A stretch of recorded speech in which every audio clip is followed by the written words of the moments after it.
Application గురించి మీరు ముందు చూస్తే గనక you can apply for the civil services examination on this website. I think you are all able to see the screen. నేను కొన్ని screen shots తీసి మీకు చూపిస్తున్నాను. ఈవెన్ లైవ్ గా కూడా వెబ్సైట్ లోకి వెళ్ళి చూపించవచ్చు. బట్ ఇక్కడ ఆల్రెడీ డీటెయిల్డ్ గా ఉంది కాబట్టి I'm not going in the live. So upsc.online.nic.in అనే మీరు వెబ్సైట్ కి వెళ్ళగానే this is the interface you will encounter. Okay, so ఈ ఇంటర్ఫేస్ లో మనకి యూపీఎస్సీ అప్లికేషన్ అనేది ఇప్పుడు 4 స్టేజెస్ లో మీరు కంప్లీట్ చేసుకోవాల్సి ఉంటుంది. సో ఆ 4 స్టేజెస్ ఏంటంటే you have to create an account and login first. అక్కడ అకౌంట్ క్రియేట్ చేసుకొని లాగిన్ అవ్వడం అనేది first step. And second step వచ్చేసి యూనివర్సల్ రిజిస్ట్రేషన్ నెంబర్ అనేది మీకు క్రియేట్ అవుతుంది విత్ ద సమ్ డీటెయిల్స్ అనే బేసిక్ డీటెయిల్స్ అనేవి మీరు ఇక్కడ ఫిల్ చేసి యూనివర్సల్ రిజిస్ట్రేషన్ నెంబర్ అనేది మీకు వస్తుంది. దాని తర్వాత కామన్ అప్లికేషన్ అనేది ఫిల్ చేస్తారు. అంటే along with your educational qualifications, certificates ఇవన్నీ కూడా ఇక్కడ ఫిల్ చేస్తారు. Then the fourth part is the final part of our UPSC CSC application form of 2026 అనమాట. అంటే ఇక్కడ మీరు ఎగ్జామినేషన్ నోటీస్ ఏదైతే ఇప్పుడు February 4th రిలీజ్ అయ్యిందో ఆ ఎగ్జామ్ కి అప్లై చేసే ప్రాసెస్ అనేది మీకు 4th స్టెప్ లో స్టార్ట్ అవుతుంది. The first 3 steps are only knowing your details అనమాట. సో ఇక్కడ మీరు యూపీఎస్సీకి సంబంధించిన డీటెయిల్స్ అన్ని కూడా ఫిల్ చేస్తారు. సో మనం స్టెప్ బై స్టెప్ వెళ్దాము. ఫస్ట్ మనం ఏం చేయాలి? First we have to create an account irrespective of the person who are applying first time or second time or already attempted students. Everyone should have to create an account first. Actually ఇంతకు ముందు exam రాసిన వాళ్ళైనా రాయని వాళ్ళైనా కొత్త వాళ్ళైనా పాత వాళ్ళైనా ఎవరైనా సరే ఇక్కడ అకౌంట్ క్రియేట్ చేసుకొని లాగిన్ అవ్వాల్సి ఉంటుంది అనమాట. సో అకౌంట్ ఎలా క్రియేట్ ఇక్కడ ఉన్న సేమ్ క్రియేట్ అకౌంట్ అనే దానిపైన మీరు క్లిక్ చేస్తే you will enter into the this interface అనమాట. ఇది ఏంటంటే అకౌంట్ క్రియేట్ చేసుకోవడానికి you have to verify your email and you have to verify your mobile number and you have to create the password in a step by step way. First మీకు అన్ని కూడా instructions వస్తాయి ఎలా చేసుకోవాలి ఏంటి అనేది. వాటిని క్లియర్ గా చదివి దాన్ని నెక్స్ట్ అని క్లిక్ చేస్తే మీకు ఈమెయిల్ వెరిఫై అని చెప్పేసి ఇలా అనేది మీకు ఓపెన్ అవుతుంది. సో ఇక్కడ మీరు ఈమెయిల్ ఐడిని ఎంటర్ చేస్తారు మీది, అండ్ సెకండ్ టైం కూడా సేమ్ ఈమెయిల్ ఐడి ఎంటర్ చేస్తారు.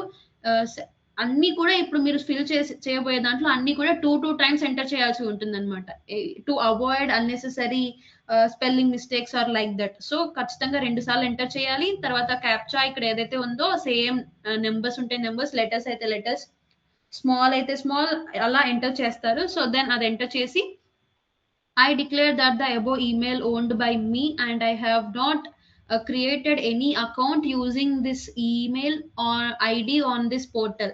ఇంతకు ముందు ఎప్పుడు నేను దీని నుంచి క్రియేట్ చేసుకోలేదు, this is my first time అని చెప్పి డిక్లరేషన్ ని క్లిక్ చేస్తారు. సో అది రైట్ మార్క్ వస్తుంది. దెన్ గెట్ ఓటీపీ అని చెప్పి క్లిక్ చేస్తారు. గెట్ ఓటీపీ అనగానే మీ మెయిల్ ఐడికి ఓటీపీ అనేది వచ్చేస్తుంది అనమాట. సో అక్కడ మీరు మీ మెయిల్ ఐడి ఓపెన్ చేసి మీ ఓటీపీని ఎంటర్ చేసి వెరిఫై అని చెప్పి క్లిక్ చేస్తారు.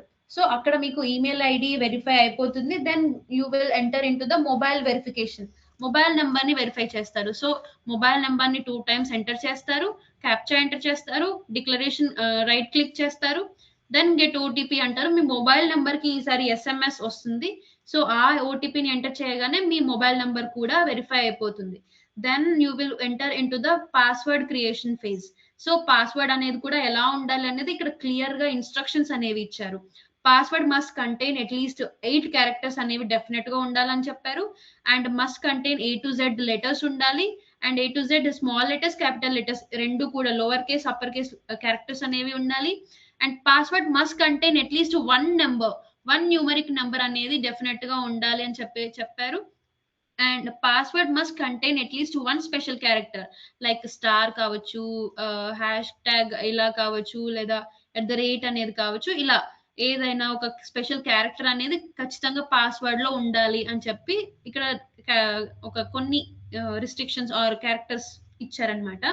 సో ఈ అన్ని కూడా సాటిస్ఫై అయ్యేలాగా మీరు మీ పాస్వర్డ్ ని క్రియేట్ క్రియేట్ చేసుకోవాలన్నమాట. ఫర్ సపోజ్ ఇక్కడ మీరు చూసుకుంటే లోవర్ కేస్ లెటర్స్ ఉండాలి. సో నేను ఫర్ సపోజ్ ఎగ్జాంపుల్ చెప్తున్నాను. ఈ గురుకుల్ అనేది నేను క్రియేట్ చేయాలనుకుంటున్నాను. ఈ Guru, this is a special character and 06 ఇవాళ 06 అనే డేట్ కాబట్టి so this is a strong password గా మీకు కన్వర్ట్ అయిపోతుంది. స్మాల్ లెటర్స్ ఉంది, క్యాపిటల్ లెటర్స్ ఉంది, నంబర్స్ ఉంది అండ్ స్పెషల్ క్యారెక్టర్ ఉంది. So this will turn into a strong password for your UTR అనమాట. యూఆర్ఎన్, యూనివర్సల్ రిజిస్ట్రేషన్ నెంబర్ కి పాస్వర్డ్ అవుతుంది ఇది. సో ఇలా పాస్వర్డ్ ని మీకు గుర్తుండేలాగా మీరు పక్కన నోట్ చేసుకొని ఇక్కడ ఎంటర్ చేయండి 2 times. ఫస్ట్ ఒకసారి ఎంటర్ చేయాలి, తర్వాత కన్ఫర్మ్ చేసుకోవాలి, దెన్ క్రియేట్ ఎ పాస్వర్డ్ అంటే కూడా మీకు ఒక పాస్వర్డ్ అనేది క్రియేట్ అయిపోతుంది. దెన్ అప్పుడు మీకు ఏం అడుగుతారంటే ఇక్కడ మీకు పాస్వర్డ్ ఎంటర్ చేయడంతో మీకు creation of the account complete అవుతుంది. అకౌంట్ క్రియేట్ అయిన తర్వాత you have to login in to the account. ఎలా లాగిన్ అవుతారు అంటే most easiest thing mobile number తో ఎంటర్ చేసి లాగిన్ అయిపోండి.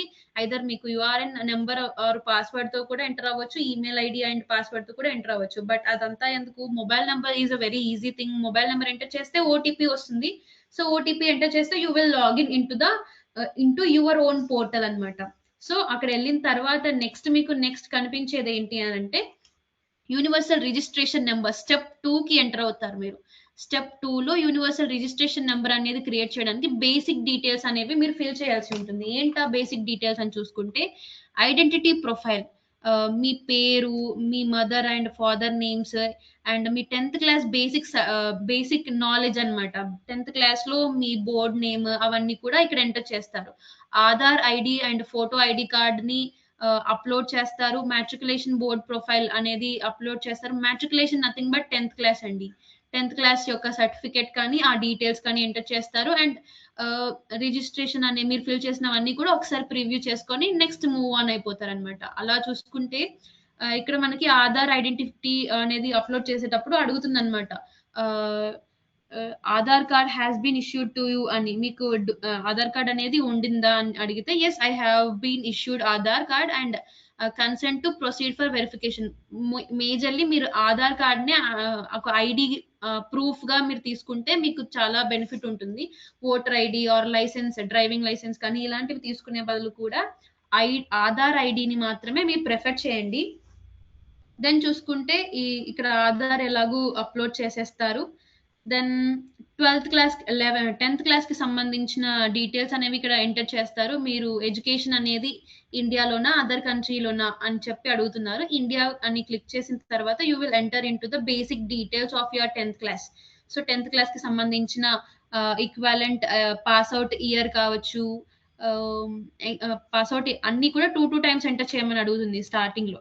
దెన్ సర్టిఫికేట్ నెంబర్ అనేది ఉంటుంది మీ 10th క్లాస్ మెమోలో టాప్ రైట్ కార్నర్ లో. For example this is your 10th class certificate అనుకుంటే ఇక్కడ మీకు సర్టిఫికేట్ నెంబర్ అనేది ఉంటుంది. సో అది ఎంటర్ చేయడము. And then your 10th class roll number enter చేయడము and your certificate number issued date, మీకు మెమో అనేది ఎప్పుడు ఇంట్రడ్యూస్ చేశారు అనేది బాటమ్ లో కానీ ఇక్కడ కానీ ఉంటుంది. సో ఆ డేట్ ని మెన్షన్ చేస్తారు. అండ్ అలాగే సర్టిఫికేట్ నెంబర్ అనేది మళ్ళీ ఉంటుంది. సో గ్రేడ్ సిస్టమ్ అనేది మీరు ఎంటర్ చేస్తారు. గ్రేడ్ సిస్టమ్ అంటే ఐ థింక్ అందరికి కూడా SGPA ఆర్ CGPA అనేది ఉంటుంది. సో అది ఎంటర్ చేస్తారు. మీ మార్క్స్ అనేవి ఎంటర్ చేస్తారు. So this is the matriculation board profile అన్నమాట. దెన్ ఇవంతా చేసిన తర్వాత just you check your verification. ఇక్కడ మీకు బేసికల్ గా అందరూ కన్ఫ్యూజ్ అయ్యేది ఎక్కడ అని అంటే it asks for UDISE code అన్నమాట. UDISE code of your school అని చెప్పి అడుగుతుంది. బట్ ఎస్ అని క్లిక్ చేస్తే మీరు ఆ కోడ్ ఎంటర్ చేయాల్సి ఉంటుంది. నో అని పెట్టారనుకోండి, ఇక్కడ నో అని పెడితే అదే మీ స్కూల్ నేమ్ ఎంటర్ చేస్తే జస్ట్ అది సెర్చ్ చేసి మీ కోడ్ ని చెప్పేస్తుంది అనమాట. సో ఇక్కడ నేను నో అని పెట్టేటప్పటికి అదే ఇక్కడ నన్ను ఏం అడిగింది అంటే select your state where you have studied 10th class and district అడిగింది. దాని తర్వాత ఇంకా ఫర్దర్ గా నేను డిస్ట్రిక్ట్ ఎంటర్ చేయగానే ఆ డిస్ట్రిక్ట్ లో ఉన్న స్కూల్ నేమ్స్ అన్ని నాకు వచ్చేసాయి అనమాట. సో నేనే స్కూల్లో చదివాను ఆ స్కూల్ నేను అది క్లిక్ చేయగానే నాకు ఆటోమేటిక్ గా UDISE అనే కోడ్ అనేది ఆటోమేటిక్ గా ఎంటర్ అయిపోయింది. సో దట్ ఈస్ మాట్రికులేషన్ సంబంధించిన డీటెయిల్స్ అన్నమాట. దెన్ ఇక్కడ అవన్నీ ఎంటర్ చేసిన తర్వాత you are ask to upload the certificate of your 10th class certificate ని అప్లోడ్ చేయాలి. బట్ ఇక్కడ మీరు చూడాల్సింది ఏంటి అని అంటే the certificate must be of size 50 KB to 300 KB. 50 నుంచి 300 KB మధ్యలో మాత్రమే ఆ యొక్క పీడిఎఫ్ ఫైల్ అనేది ఉండాలి. పీడిఎఫ్ ఫార్మాట్ లోనే ఉండాలి. And file name must B board certificate అనేది ఉండాలి. ఆ ఫైల్ నేమ్ ఎలా ఉండాలి? Board underscore certificate. వాళ్ళు ఏదైతే నేమ్ ఇక్కడ మెన్షన్ చేశారో సేమ్ అదే నేమ్ మీ యొక్క సర్టిఫికేట్ కి పెట్టాలన్నమాట. అలా పెట్టి ఇక్కడ చూజ్ ఫైల్ అని చెప్పి అప్లోడ్ సర్టిఫికేట్ అంటే గనక అది అప్లోడ్ అయిపోతుంది. ఇన్ కేస్ సైజ్ సరిగ్గా లేకపోయినా, ఫైల్ నేమ్ సరిగ్గా లేకపోయినా అది తీసుకోదన్నమాట. సో ముందుగానే చెక్ చేసుకొని కూర్చోండి. దెన్ యూ విల్ డెఫినెట్లీ ఏమంటారు స్ట్రెస్ ఫీల్ అవ్వకుండా ఆర్ హెజిటేట్ అవ్వకుండా ఉంటారు లాస్ట్ మినిట్ లో. దెన్ ఇక్కడ ఇది రైట్ క్లిక్ చేస్తారు. దెన్ ఒకసారి రివ్యూ చేసుకొని సబ్మిట్ చేసేస్తారు. Then you will enter into the next part of your application form. So ఒకసారి లాక్ అయితే అది మళ్ళీ రాదు. మళ్ళీ ఒకసారి చెక్ చేసుకోండి. మీరు కన్ఫర్మ్ చేస్తేనే ముందుకెళ్తాను అని చెప్పి యూపీఎస్సి మళ్ళీ అడుగుతూనే ఉంటుంది అనమాట. సో అక్కడ ఎస్ క్లిక్ చేస్తారు. దెన్ మూవింగ్ ఇన్ టు ఇది ఎస్ క్లిక్ చేయగానే మీరు ఇంకా కామన్ అప్లికేషన్ ఫామ్ లోకి ఎంటర్ అయిపోతుంది. That is step 3. ఇక్కడ స్టెప్ 3 లోకి ఎంటర్ అయిపోతారు. ఇక్కడ ఏదైతే మీరు 10th క్లాస్ కి సంబంధించిన సర్టిఫికేట్ కూడా అప్లోడ్ చేసేస్తారో అక్కడికి మీకు యూఆర్ఎన్ అంటే యూనివర్సల్ రిజిస్ట్రేషన్ నెంబర్ అనేది జనరేట్ అయిపోతుంది. మీ ఫోన్ కి మెసేజ్ వస్తుంది, మొబైల్ నెంబర్ అండ్ మెయిల్ ఐడికి. సో యూఆర్ఎన్ అనేది జనరేట్ అయిపోయి you will enter into the step number 3 of common application form. ఇక్కడ మీరు మీ యొక్క కంప్లీట్ డీటెయిల్స్ ని ఫిల్ చేస్తారనమాట. ఫర్ ఎగ్జాంపుల్ చూసుకుంటే మీ personal profile, parents profile, social category కావచ్చు, అంటే మీ యొక్క కేటగిరీస్ క్యాస్ట్ కానీ అలాంటివి ఏమైనా ఉంటే సబ్మిట్ చేసుకోవడము, disability profile, address, educational qualifications profile, employment status, achievements, previous UPSC examination profile and photo and signature. Photo and signature were the basic major thing here to upload actually. So ఇలా మీ అన్ని details కూడా enter చేసుకుంటూ వెళ్ళొచ్చు. అక్కడ ఎక్కడ కూడా మీకు disturbance అనేది ఉండదు. మీకు సర్టిఫికెట్స్ అండ్ సర్టిఫికెట్ లో ఉన్న డీటెయిల్స్ తెలిస్తే you can go with the flow. కానీ ఇక్కడ సోషల్ కేటగిరీ ప్రొఫైల్లో మీకు ఇక్కడ ఏం అడుగుతారంటే మీ కమ్యూనిటీ ఏంటి అని అడుగుతారు.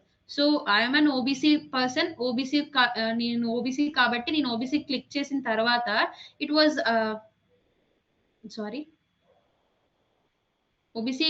నేను ఓబీసీ సర్టిఫికెట్ అనేది పెట్టిన తర్వాత have you ever been recommended as ఇది దీనికన్నా ముందు మనం ఇంకా చూడాలి. ఓబీసీ సర్టిఫికెట్ అనేది ఓబీసీ అని క్లిక్ చేస్తాము. సోషల్ కేటగిరీ దగ్గర I think I have missed one of the slide here. నేను మీకు చూపించాలనుకున్నాను, బట్ చూద్దాం ఆ స్లైడ్ ఇక్కడ ఉందా లేదా అని. One second.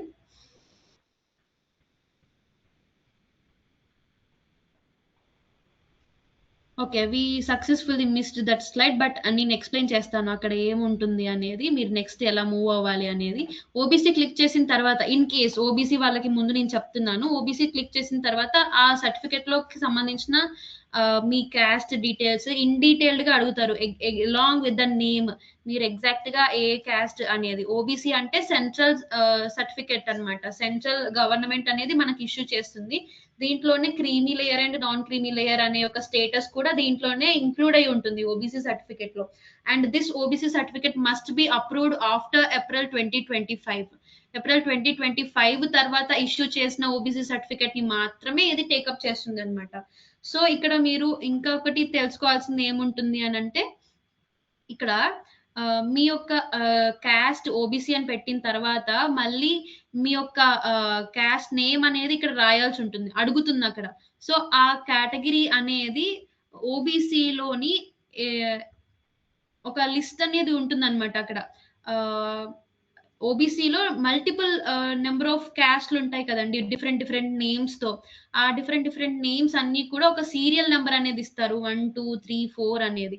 సో అలా మీ యొక్క క్యాస్ట్ నేమ్ కి సంబంధించిన ఎంట్రీ నంబర్ ఏంటి అనేది మీరు చెక్ చేసుకొని ఆ ఎంట్రీ నంబర్ ని ఎంటర్ చేయాల్సి ఉంటుందన్నమాట. సో నాకు సంబంధించిన ఎంట్రీ నంబర్ అనేది నేను ఎంటర్ చేసుకున్నాను. సంథింగ్ మనకి 80 వరకు ఉంటాయి. దాంట్లో నాకు సంబంధించిన ఎంట్రీ నంబర్ అనేది నా క్యాష్ చూసుకొని నేను ఎంటర్ చేశానన్నమాట. సో అలా ఎక్కడ చూసుకోవాలి అనుకుంటే కూడా దానికి సంబంధించిన లింక్ అనేది మీరు ఎక్కడైతే ఆ ఎంట్రీ నంబర్ ఎంటర్ చేయాలో బాక్స్, దాని పైనే ఆ లింక్ ఉంటుంది. ఆ లింక్ క్లిక్ చేస్తే మీరు మీ యొక్క క్యాస్ట్ ఏ ఎంట్రీలో ఉంటుంది అని తెలుసుకునేదానికి సంబంధించిన డీటెయిల్డ్ టేబుల్ అనేది మీకు ఓపెన్ అవుతుంది. సో అందులోకెళ్ళి మీ ఎంట్రీ నంబర్ చూసుకొని ఆ ఎంట్రీ నంబర్ ని ఎంటర్ చేయాలన్నమాట. సో ఫర్ ద క్యాస్ట్ కి సంబంధించి ఈడబ్ల్యూఎస్ వాళ్ళైనా సో వాళ్ళ యొక్క ప్రొసీజర్ ని ఫాలో అవుతారు. Go with the flow. A details అయితే అడుగుతారో ఆ డీటెయిల్స్ వాళ్ళు కూడా ఐ థింక్ వాళ్ళకి కూడా స్పెసిఫిక్ గా క్యాస్ట్ ఏంటి, specific name of the cast ని అండ్ ఆ క్యాస్ట్ యొక్క ఎంట్రీ లిస్ట్ ని కూడా, ఎంట్రీ నంబర్ ని కూడా అడుగుతుంది అనుకుంటున్నాను. దానికి లింక్ కూడా ఇలానే ఒక బాక్స్ ఉంటే ఆ బాక్స్ పైన లింక్ ఇస్తారు. దాన్ని క్లిక్ చేస్తే you can go there and find out your entry number and ఇక్కడ ఎంటర్ చేస్తే సరిపోతుంది. దట్ ఈస్ ఫర్ ద కేటగిరీకి సంబంధించింది. దెన్ డిసెబిలిటీ అవునా కాదా అనేది అడుగుతారు. ఉన్న వాళ్ళు కనుక ఇక్కడ ఎవరికైనా డిసెబిలిటీ పర్సన్స్ ఉంటే కనుక ఎస్ అని క్లిక్ చేస్తే వాళ్ళ యొక్క డీటెయిల్స్ ఇంకా ఇక్కడ అడుగుతారనమాట. సో ఆ డిసెబిలిటీ అయిన తర్వాత then you will go into the address part. Address ని ఎంటర్ చేస్తారు. ఆ తర్వాత ఎడ్యుకేషనల్ ప్రొఫైల్ అనేది మీ ఇంతకు ముందు ఆల్రెడీ 10th క్లాస్ కి సంబంధించింది ఎంటర్ చేసేసారు. Along as a process of URN generation పరంగా చూసుకుంటే ఇక్కడ మీరు 12th క్లాస్ నుంచి ఎంటర్ చేస్తారు. Starting from 12th class or 12th level of diploma equivalent examination కి సంబంధించిన డీటెయిల్స్ ని ఇక్కడ షేర్ చేస్తారు. సో ఇక్కడ మీకు అన్ని కూడా చాలా డీటెయిల్డ్ గా అడుగుతారు. మీ యొక్క మెమోని పక్కన పెట్టి 10th class, 12th class, degree, graduation memos ని పక్కన పెట్టుకుంటే you can able to fill these all boxes very easily. So educational qualifications ఒకసారి ఇక్కడ మీరు 12th క్లాస్ అయిన తర్వాత యాడ్ అని ప్రెస్ చేస్తే గనక మళ్ళీ కొత్త బ్లాంక్ ఓపెన్ అవుతుంది. అప్పుడు మీరు మళ్ళీ గ్రాడ్యుయేషన్ కి సంబంధించి డిగ్రీ ఆర్ బీటెక్ కి సంబంధించిన డీటెయిల్స్ ఫిల్ చేస్తారు అగైన్. సో దట్ ఈస్ మీరు అలా డిగ్రీ అయిన తర్వాత మళ్ళీ పీజీ ఏదైనా చేసుంటే ఫర్దర్ హైయర్ ఎడ్యుకేషన్స్ ఏమైనా చేసుంటే అది కూడా మళ్ళీ యాడ్ చేస్తారు. సో అలా యాడ్ చేసుకుంటే you will able to finish the educational qualifications there. Then education అయిపోయిన తర్వాత అచీవ్మెంట్స్ అడుగుతుంది. అచీవ్మెంట్స్ ఏమైనా ఉన్నాయా అని చెప్పి ఎస్ అయితే ఎస్, నో అయితే నో. ఎస్ అని క్లిక్ చేస్తే ఏంటవి అనేది కూడా మెన్షన్ చేయాల్సి ఉంటుంది. And other next previous UPSC examination profiles, ఇంతకు ముందు మీరు ఎన్నిసార్లు ఎగ్జామ్ రాశారు అని చెప్పి యూపీఎస్సీ అడుగుతుంది అనమాట. అండ్ అలానే ఇంతకు ముందు మిమ్మల్ని ఎప్పుడైనా యూపీఎస్సీ ఎగ్జామ్ ఎప్పుడైనా డిబార్ చేసిందా అని అడుగుతుంది. ఎస్ అయితే ఎస్ ఆర్ నో అయితే నో. ఆల్మోస్ట్ అందరు కూడా నోనే పెడతారు. సో నెక్స్ట్ అని చెప్పి ప్రివ్యూ క్లిక్ చేస్తారు. దెన్ అది అయిన తర్వాత మీరు ఫోటో అండ్ సిగ్నేచర్ కాలమ్ లోకి వెళ్తారు, which was the most important and irritating part of most of the candidates, right? ఇక్కడ ఫోటోకి సంబంధించిన ఇన్స్ట్రక్షన్స్, నోట్స్ ఏవైతే ఉన్నాయో అవి మనం డీటెయిల్డ్ గా చూద్దాం. Allowed photo size must be 20 KB to 200 KB. That file must be of JPG. ఇవన్నీ కూడా మీరు ఎలా చెక్ చేసుకోవచ్చు ఆర్ ఎలా ఫిల్ చేయొచ్చు అని అంటే, మీరు గూగుల్లోకి వెళ్తే జేపీజీ కన్వర్టర్ లేదా కంప్రెసర్, పీడిఎఫ్ కంప్రెసర్ లేదా ఫోటో కంప్రెసర్ అని టైప్ చేస్తే you will get a website called I love ఏమంటారు కన్వర్షన్ అనేటువంటి ఒక వెబ్సైట్ ఏదో ఓపెన్ అవుతుంది. సో దాంట్లోకి వెళ్ళి మీరు ఏది కావాలంటే అది కంప్రెస్ చేసుకోవచ్చు, లేదా దాన్ని జేపీఈజీ ఫార్మాట్ ని జేపీజీలోకి, ఈవెన్ ఫోటోని పీడిఎఫ్ లోకి, ఈవెన్ పీడిఎఫ్ ని ఫోటోలోకి, ఇలా మల్టిపుల్ టైప్ ఆఫ్ కన్వర్షన్స్ చేసుకోవచ్చు అనమాట. సో దాంట్లోకి వెళ్తే మీరు సైజ్ ఇవన్నీ కూడా డీటెయిల్డ్ గా క్రాప్ చేసుకోవడానికి కుదురుతుంది. సో అది క్రాప్ చేసుకుని రెడీగా పెట్టుకోండి. 20 to 200 KBs లో ఉండాలి అండ్ జేపీజీ అనే ఒక ఫార్మాట్ లో మాత్రమే ఉండాలి. And file name must be in a form of photo. మీ యొక్క ఫోటో ఏదైతే ఉంటుందో ఆ ఫైల్ కి సంబంధించిన నేమ్ డెఫినెట్ గా ఫోటో అనే సేవ్ చేసుకోవాలి. విత్ ద స్మాల్ లెటర్స్ లోనే ఫోటో అనే నేమ్ తో మీరు ఆ ఫోటోని సేవ్ చేసుకోవాలి. అండ్ ఇక్కడ ఇంకొక ఇంపార్టెంట్ కండిషన్ ఏంటంటే face must cover at least 75% of the photo అన్నమాట.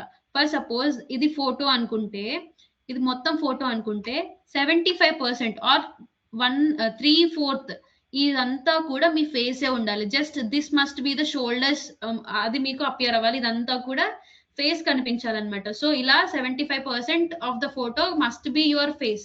అలా ఉంటేనే ఇది యాక్సెప్ట్ చేస్తారనమాట. సో ఇక్కడ చూజ్ ఫైల్ అని క్లిక్ చేస్తే మీ ఫైల్స్ ఓపెన్ అవుతాయి. దాంట్లో మీ ఉన్న ఈ సేవ్ చేసుకున్న ఫోటోని సెలెక్ట్ చేసుకొని అప్లోడ్ ఫోటో అంటే గనక మీ ఫోటో కరెక్ట్ గా ఉంటే అది అప్లోడ్ అవుతుంది. లేదా ఎర్రర్ చూపిస్తుంది. ఏ ఎర్రర్ అనేది కూడా డీటెయిల్ గా చెప్తుంది. వాటిని మీరు కరెక్ట్ చేసుకుంటూ మళ్ళీ అప్లోడ్ చేస్తే సరిపోతుంది. దెన్ అలాగే ఫోటో అయిన తర్వాత ఫోటో అనేది ఎలా ఉండకూడదు అనేది చెప్తుంది. చూడండి ఇక్కడ 3/4 of the part should be covered with the face. Only this much part అనేది, ఓన్లీ 1/4 అనేది మీకు షోల్డర్స్ కానీ అలా కనిపిస్తుంది అనమాట. That is the right way of uploading the photo. ఇలా కలర్ అనేది ఉండకూడదు. ఓన్లీ ఫేస్ మాత్రమే ఇలా ఉండకూడదు. క్యాప్ పెట్టుకోవడము, బ్లర్ గా ఉండడము, ఇలా రివర్స్ లో ఉండడము, ఈ అన్ని కూడా మీరు ఎలిమినేట్ చేసుకోవాలి. ఇలా ఉంటే you will be your photo will not be uploaded. Then photo అయిన తర్వాత సిగ్నేచర్ కూడా అడుగుతుంది. సిగ్నేచర్ కూడా మీరు ఎలా అంటే జస్ట్ మీరు మీ నేమ్ ని లేదా ఒక సిగ్నేచర్ ని ఇట్లా ఒకసారి 1 టైం ఇలా రాసేస్తే సరిపోదన్నమాట. మీరు 3 టైమ్స్ మీ సిగ్నేచర్ ని with the ample amount of space between the 3 signatures అనేది రాసి దాన్ని ఈ సైజ్ లో మీరు ఫోటో అనేది తీసుకొని ఆ ఫోటోని అప్లోడ్ చేయాల్సి ఉంటుంది. 3 టైమ్స్ సేమ్ సిగ్నేచర్ చేయాలన్నమాట. ఆ 3 సిగ్నేచర్స్ కూడా ఇలా స్ట్రెయిట్ గా హారిజంటల్ గా రాయకూడదు. ఇలా వర్టికల్ గా రాయాలి. బట్ కలర్స్ యూజ్ చేయకూడదు. ఓన్లీ ఏదో ఒక పెన్ మాత్రమే యూజ్ చేయాలి. ఇలా లైన్డ్ దాంట్లో రాయకూడదు. ఇలా ఏదో ఒక సిగ్నేచర్ అంటే ఏదో ఒక ఇమేజ్ పెట్టకూడదు. ఓన్లీ సిగ్నేచర్ అంటే ఒక సింగిల్ టైం రాసి వదిలేయకూడదు. ఇంత దగ్గరగా రాయకూడదు. ఇలా బ్లర్ గా ఉండకూడదు. ఇలా హారిజంటల్ గా ఉండాల్సింది ఇలా వర్టికల్ గా ఉండకూడదు. ఇలానే ఉండాలి. ఇలా వాళ్ళు రిక్వైర్డ్ అమౌంట్ ఆఫ్ సైజ్ లో మాత్రమే ఉండాలన్నమాట. సో అలా చూసుకుంటే ఇక్కడ మీరు సిగ్నేచర్ కూడా అప్లోడ్ చేస్తారు. Signature should also be in a limited, ఎంత ఈ 20 to 200 kb ఉంటుంది. I think I have missed the screen shot here. But మీరు అక్కడ డెఫినెట్ గా ఇలానే ఉంటుంది. ఈ నోట్స్ కూడా సేమ్ కింద ఇక్కడ ఉంటాయి అన్నమాట. అవి కూడా చెక్ చేసుకొని వాటిని బేస్ చేసుకొని మీరు మీ సైజ్ ఆఫ్ ద సిగ్నేచర్ ని డిటర్మైన్ చేసుకొని ఈ కంప్రెసర్ అనేటువంటి ఆన్లైన్ వెబ్సైట్ లోంచి మీరు కన్వర్ట్ చేసుకోవచ్చు. దెన్ ఇక్కడ ఫోటో అప్లోడ్ చేసిన తర్వాత లైవ్ ఫోటో క్యాప్చర్ అనేది కూడా చేసుకోవాల్సి ఉంటుంది అనమాట. అంటే మీరు ఏ డివైజెస్ నుంచి అయితే అప్లోడ్ చేస్తున్నారు, అప్లోడ్ చేసే టైం కి మీరు ఎలా ఉన్నారు అనే ఫోటో అనేది క్యాప్చర్ చేసుకోవాలన్నమాట. లైవ్ టైంలో అది క్యాప్చర్ చేస్తుంది. సో ఆ క్యాప్చర్డ్ ఫోటో కూడా ఎలా ఉండాలి అని అంటే 75% of the photo must be covered with the face. Face మాత్రమే కవర్ అవ్వాలన్నమాట 75% ఆఫ్ ద ఫోటో. ఫస్ట్ దిగేప్పుడు ఎలా ఉన్నా కూడా దిగిన తర్వాత క్రాప్ ఆప్షన్ అనేది మనకి యూపీఎస్సి చూపిస్తుంది ఇక్కడ లైవ్ క్యాప్చర్ దగ్గర. సో అలా మీరు క్యాప్చర్ చేసుకుంటే 75% ఆఫ్ ద ఫోటో మీ ఫేస్ కవర్ అయ్యేలాగా చూసుకొని క్రాప్ చేసి అప్లోడ్ చేసేయచ్చు. సో అలా మీ normal photo and live capture and signature అనేది అప్లోడ్ చేయడంతో your third step of application form will be finished. So then you will enter into the fourth step. Step number 4. This is the actual application form that we all are waiting for. So అది మీరు submit చేయగానే you will enter into the template or the interface like this. Civil Services Prelims Examination 2026 and forest service examination 2026 అనే దానికి apply చేసుకోవడానికి notification రెడీగా ఉంది, మీరు apply చేసుకోండి బై క్లికింగ్ దిస్ బటన్ అని చెప్పి ఇక్కడ చూపిస్తుంది. సో అప్లై అనగానే you will enter into A phase. ఏం ఫేజ్ లోకి ఎంటర్ అవుతారు అంటే ఇంతకు ముందు వరకు యూఆర్ఎన్ క్రియేట్ చేయడానికి అండ్ డీటెయిల్డ్ అప్లికేషన్ ఏదైతే మీరు ఇంతకు ముందు ఫర్దర్ డీటెయిల్స్ అన్ని పెట్టారు కదా, ఎడ్యుకేషనల్ డీటెయిల్స్ అవన్నీ ఎంటర్ చేయడానికి ఎంటర్ చేసినప్పుడు అప్లోడ్ చేసిన ఇమేజెస్ డీటెయిల్స్ అన్ని కూడా ఇక్కడ మళ్ళీ చూపిస్తుంది అనమాట. సో అవన్నీ కూడా మీరు మళ్ళీ చెక్ చేయాలి. వ్యూ అని ఉంది కదా, అది వ్యూ అంటే అది రైట్, మీరు చూస్తే అది రైట్ టిక్ పడుతుంది అనమాట. సో అన్ని కూడా ఓపెన్ చేసి candidate identity, matriculation board, Aadhaar ID, personal profile, parents profile, social category, ఇలా అన్ని కూడా మీరు ఓపెన్ చేసి చూడాలన్నమాట. చూసిన తర్వాత లాస్ట్ లో ఇక్కడ view your common application form and lock common application form profile and proceed అని ఉంటుంది. అన్ని గనక కరెక్ట్ ఉంటే ఈ బటన్ ప్రెస్ చేస్తారు, లేదా ఇక్కడ మళ్ళీ బ్యాక్ వెళ్ళి ఏదైనా మిస్టేక్స్ ఉంటే మళ్ళీ చేంజ్ చేసుకోవడానికి ట్రై చేస్తారు. అన్ని ఓకే ఉంటే ఇది క్లిక్ చేస్తే are you sure do you want to lock your common application form అని చెప్పి అడుగుతుంది అనమాట. సో ఎస్ అని క్లిక్ చేస్తారు. So you will definitely successfully entered into the final application form of CSE 2026. అందులో దీస్ మెనీ స్టెప్స్ ఉంటాయి అన్నమాట. అవేంటంటే కామన్ అప్లికేషన్ ఫామ్ అనేది కరెక్ట్ చేసుకోవడం అనేది ఫస్ట్ స్టెప్. దాని తర్వాత ఎడ్యుకేషనల్ క్వాలిఫికేషన్స్ అనేవి ఇంకా డీటెయిల్డ్ గా along with your certificates, memos or అలాంటివన్నీ కూడా మీరు ఇక్కడ ఎంటర్ చేస్తారు, ఫైల్స్ అనేవి అప్లోడ్ చేస్తారు. సో ఇక్కడ మీరు చూసుకుంటే డిగ్రీ చదువుకునే వాళ్ళు కూడా అప్లై చేసుకోవచ్చు అనడానికి బెస్ట్ ఎగ్జాంపుల్ ఇక్కడ ఉంది చూడండి. యువర్ ఎడ్యుకేషన్ క్వాలిఫికేషన్ ఏంటి, గ్రాడ్యుయేషన్ అని అడుగుతుంది. అక్కడ కూడా వాళ్ళు 2 ఆప్షన్స్ ఇచ్చారు. Already passed the degree or equivalent examination or appearing at the degree equivalent examination. చదువుతున్నారా, చదవడం అయిపోయిందా అని చెప్పి అడుగుతున్నారు. దాని అర్థం ఏంటి, ఫైనల్ ఇయర్ లో ఉన్న స్టూడెంట్స్ కూడా able to apply for this examination అని. సో అది ఎంటర్ చేస్తారు, మీరు ఏ కేటగిరీ అయితే ఆ category, then you will go with the flow of ఏదైతే డీటెయిల్స్ అడుగుతారో అవన్నీ కూడా సబ్మిట్ చేస్తూ వెళ్తారు. I'm only explaining the difficult phases where you encounter. Okay, so అలా ఎంటర్ చేస్తారు. Educational qualifications and along with the certificates అవన్నీ ఎంటర్ చేస్తారు. సో ఈ అన్ని స్టెప్స్ కూడా మీరు ఫిల్ చేస్తూ వెళ్తారు. సివిల్ సర్వీసెస్ మెయిన్స్ ఎగ్జామినేషన్ కి సంబంధించి మీ ఆప్షనల్ ఏంటి, ఎందుకు మీరు ఇదే ఆప్షన్ ఎందుకు చూస్ చేసుకున్నారు, అండ్ ఇలాంటి డీటెయిల్స్ అన్ని కూడా చాలా అడుగుతారనమాట. మీరు తెలుగు మీడియంలో రాస్తారా, పేపర్ 1 to పేపర్ 5 అనేది తెలుగు మీడియంలో రాస్తారా, మీరు ఇంటర్వ్యూ ఏ మీడియంలో ఇస్తారు, ఇలాంటి అన్ని డీటెయిల్స్ కూడా అడుగుతారనమాట. అవన్నీ మీరు ఓపిక్ గా కూర్చొని ఫిల్ చేయడానికి ట్రై చేయండి. అండ్ ప్రిలిమినరీ ఎగ్జామినేషన్ కి సంబంధించి కూడా డీటెయిల్స్ అడుగుతారు. అండ్ ఇండియన్ ఫారెస్ట్ సర్వీస్ కి కూడా మీరు ఇక్కడే అప్లై చేసుకోవచ్చు అనమాట.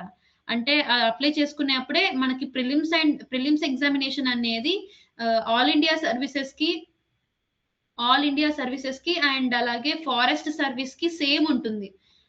Same examination, same application form. ఒక అప్లికేషన్ ఫామ్ ఇక్కడ ఫిల్ చేసేటప్పుడు అడుగుతుంది కూడా. ఐ థింక్ నేను మీకు ఆ స్లైడ్ తీసుకొచ్చాను అనుకుంటున్నాను. ఇక్కడ చూడండి, ఇదిగోండి. ఆల్రెడీ అప్లైడ్ అని ఫిల్ చేసిన తర్వాత select for which examination would you like to be considered అని చెప్పి అడిగితే ఓన్లీ సివిల్సా, లేదా ఓన్లీ ఫారెస్ట్ సర్వీసెసా, లేదా బోత్ సివిల్స్ అండ్ ఫారెస్ట్ సర్వీసెసా అని చెప్పి అడుగుతుంది. సో రెండింటికి సేమ్ ఎగ్జామినేషన్ కాబట్టి, సేమ్ ప్రిలిమినరీ కాబట్టి better to choose this type. Both అని చూస్ చేసుకుంటే బెటర్. ఓన్లీ స్పెసిఫిక్ గా ఫారెస్ట్ సర్వీసెస్ కి మాత్రమే చదువుకునే వాళ్ళు కూడా ఉంటారు. అండ్ ఇలా రెండు కూడా చూస్ చేసుకున్న వాళ్ళు ఏంటంటే మెయిన్స్ డీటెయిల్స్ ఏవైతే మనము ఫిల్ చేయాల్సి ఉంటుందో ఫర్దర్ గా, అక్కడ మీకు ఈ ఫారెస్ట్ సర్వీసెస్ కి సంబంధించిన మెయిన్స్ డీటెయిల్స్ కూడా ఫిల్ చేయాల్సి ఉంటుంది. దాంట్లో ఆప్షనల్ సబ్జెక్ట్స్ అనేవి కాస్త డిఫరెంట్ గా ఉంటాయి. అది మీరు ఏదైతే బెటర్ గా ఉంటుందో చూసి పెట్టుకోండి. ఇన్ కేస్ మీకు ఫారెస్ట్ సర్వీసెస్ వద్దు అనుకుంటే only go with the civil services అన్నమాట. అది that is not a problem actually.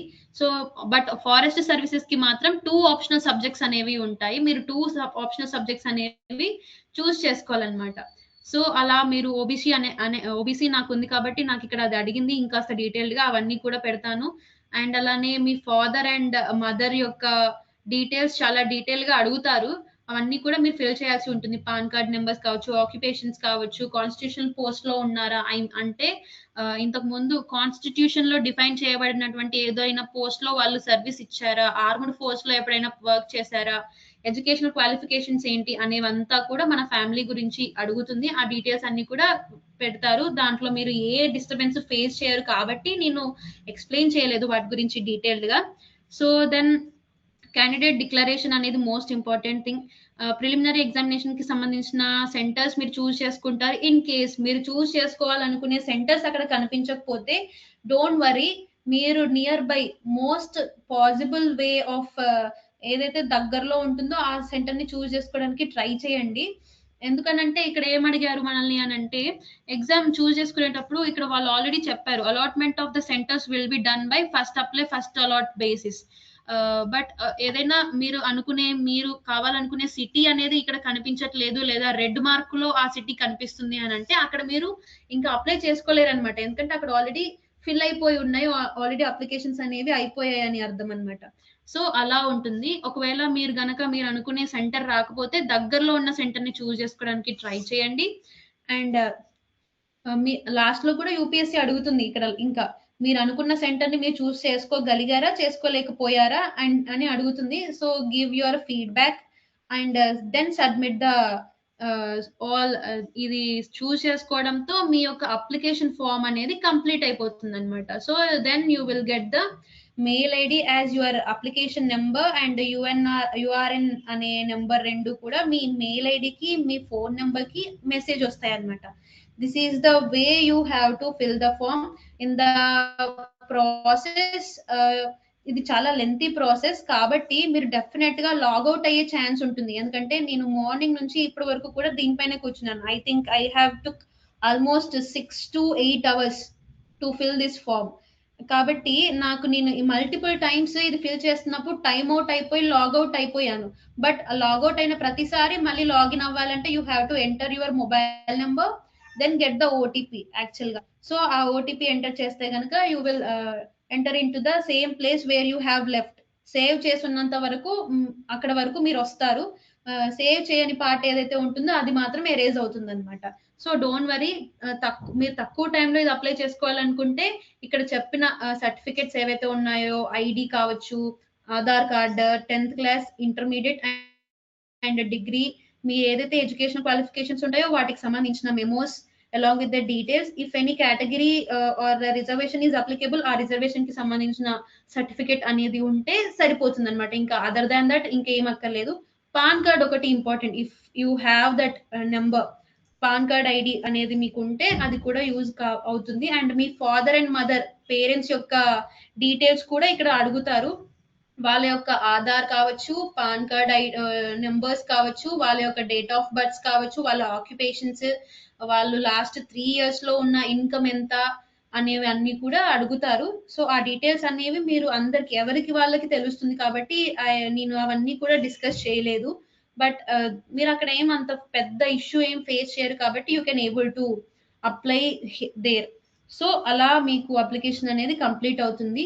I think మీకు ఒక కంప్లీట్ గా కాకపోయినా you have got an idea of how to fill the application form. మీ అంతటా మీరే ఫిల్ చేసుకోవచ్చు.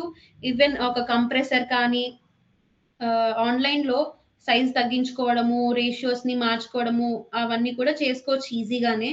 So try to do that. In case ఏవైనా మన ఈ గురుకులం స్టూడెంట్స్ కి ఎవరికైనా డిస్టర్బెన్సెస్ కానీ ఏదైనా చిన్న చిన్న ఇష్యూస్ ఉంటే కాల్ చేయండి ఆఫీస్ కి, మేము ట్రై చేస్తాము రిజాల్వ్ చేయడానికి. And thank you for attending the class.